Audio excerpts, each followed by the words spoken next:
บ้านล้างแล้วเจ้าของไม่มาสักทีจ้อยอยู่คนเดียว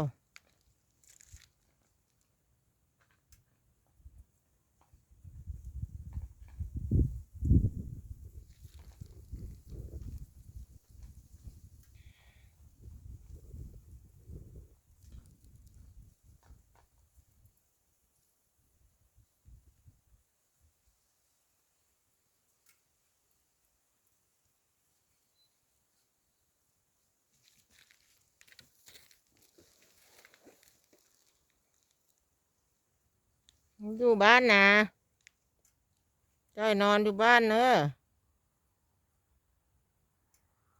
เดี๋ยวลงไปถนนรถเหยียบ